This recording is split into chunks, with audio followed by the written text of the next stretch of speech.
નમસ્કાર. આપણે જાણીએ છીએ કે રમતગમત ક્ષેત્રે જે કિરણ સાહેબે આપણને સપોર્ટ કરેલો છે, જેમ કે રમતગમત ક્ષેત્રમાં શાળામાં જે રની શરૂઆત છે, રમતગમતમાં જે રની શરૂઆત છે એ જ જે કિરણ સાહેબે કરેલી છે. સ્કૂલ મેળવવામાં પણ કિરણ સાહેબે સપોર્ટ કરેલો છે.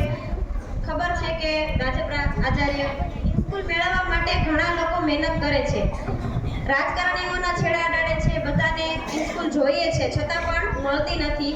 ત્યારે જે સપોર્ટ કર્યો હતો અને સ્કૂલ આપણી શાળામાં મળી અને અત્યારે જુડો અને હેન્ડબોલ ચાલે છે. બે શિક્ષક છે, તમને પ્રેક્ટિસ કરાવે છે.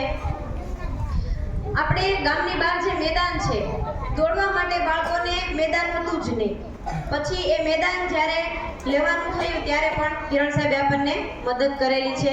શાળામાં ઘણા બધા સાધનો તમે જોવો છો, જ્યારે આપણે સવારના પ્રેક્ટિસ કરીએ છીએ, ઘણા બધા સાધનો છે, એ મેળવવા માટે પણ કિરણ સાહેબે આપણને મદદ કરેલી છે.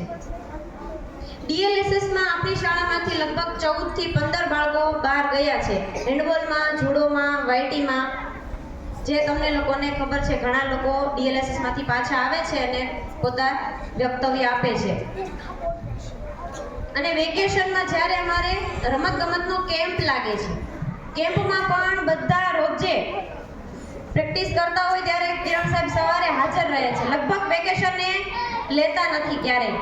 વેકેશનમાં રમવા જવાનું હોય, રજાના દિવસોમાં રમવા જવાનું હોય, ફોર્મ ભરવાના હોય, બાળકોને જિલ્લા કક્ષા, તાલુકા કક્ષા કે રાજ્ય કક્ષાએ જ્યારે પણ રમવા જવાનું હોય, ફોર્મ ભરવાના હોય, ફોર્મમાં સાઇન સિક્કા કરવાના હોય, ત્યારે બધી જ જગ્યાએ ક્યારેય ના નથી પાડી કે ભાઈ કોઈ રમવા નથી ગયું ને એના આચાર્યના લીધે રમવા આગળ નથી ગયા, એવું ક્યારેય બન્યું નથી. આપણે જુડોમાં જે અત્યારે પડવા માટે ફાઇટ કરે છે, બાળકો પડે ત્યારે એ લોકોને ઈજા થાય તો એના માટે મેટ જોઈએ. તો મેટ તો આપણે સરકારમાંથી આવેલી નથી, તો બાળકો પડે તો એને ઈજા તો થવાની છે. તો એના માટે એમણે ગાડલા પણ અમને લઈ આપ્યા છે.